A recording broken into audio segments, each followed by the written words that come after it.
when I got access to the internet and I saw that there was this whole world outside of Scientology, this whole war going on about Scientology outside, and Scientologists fighting battles constantly on the internet, because people on the internet that had put the full OT3 levels available online, that given inside stories about what's really happening in Scientology, you know what this operation is all about. And no Scientologists knew about this. They were completely censored, you know, and I was like, wow.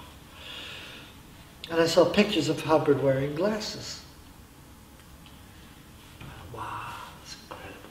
Why is that significant? The image of Hubbard is highly controlled in Scientology, all of Scientology, not just the Sea Org. It's highly controlled.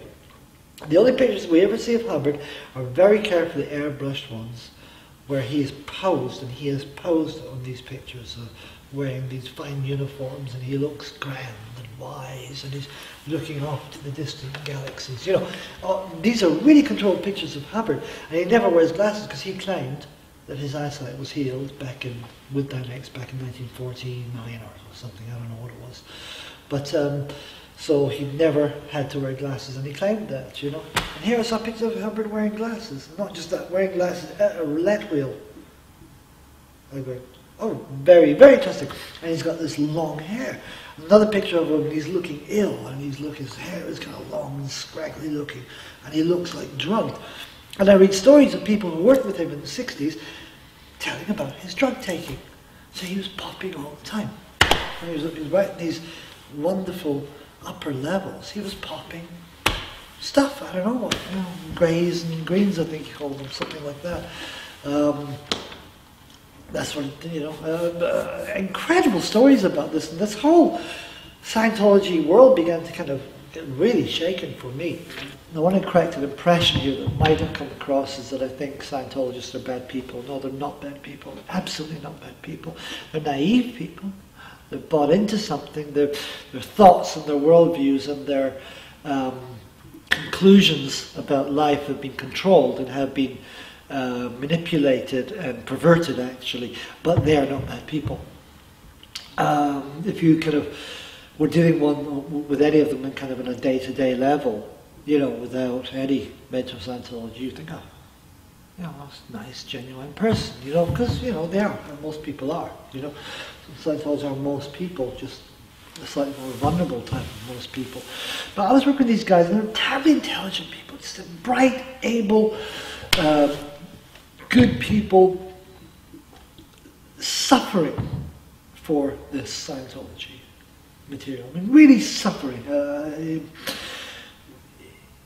You know, some of these people had kids and houses and husbands and whatever else, you know, and we had to, in order to make 600,000, it's not easy to, you know, we had to make that money. You don't just find it lying on the streets. You've got to get it off people. You've got to persuade people to give you the money. You've got to find things that you can sell. You've got to, you know, go through financial records and get refunds that you might have been owed by whatever, you know, all this stuff. It's a huge task to do this thing.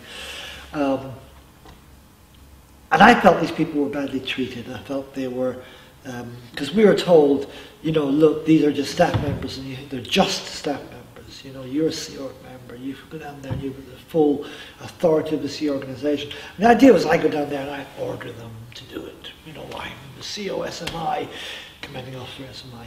Make the money. And that was the idea, right? Rubbish. I go down there and I said, oh, fuck that shit. These people are insane.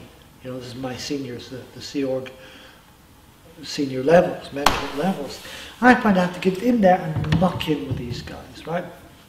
First time I'd done anything like that for a long time, like really, not like I'd done work, but mucked in with lower org staff and just put myself on a complete equal footing with them. You see, now they really appreciated that because very rarely, well in fact never, Sea Org members come down and tell them what to do. That's what happens. But here was this Sea Org member just right there in the trenches with them. And that was mind-blowing for them, and they found it wonderful. And I found wonderful, really, really good, intelligent people. These were really good people. And I worked like that for 6 months, you know. I became aware of all the Hubbard bullshit, and I was critical of management, so I came back and all this stuff was happening. What happened was that he had a very senior organization, which I briefly mentioned, called the IAS. That was the organization that puts on this huge event every year. Now, the IAS, International Association of Scientologists, is a money-making organization. It raises money. That's its job. And it's supposed to be for a war chest for the protection of Scientology through all eternity.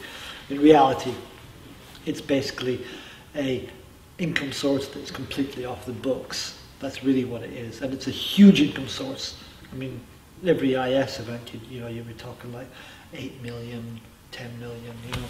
And a couple of years later, it was 16 million, you know. That's kind of money made over 3 days, you know. So as a separate income source, it was very important. But on top of that, the IS units in every continent used to go around on a regular basis to every single Scientology operation and that's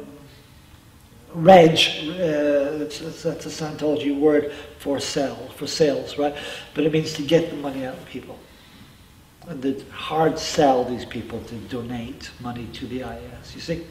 And I was getting upset with this because I was saying, right, so they came down to us in Bournemouth, these big, and they're very senior, and they're way more senior than me, you know, and they've got all this kind of power and all this kind of, because they're granted a lot of power because they raised so much money. Now we're going to register this person, take this money, and I'm going, no, you're not. No, get out of here, out.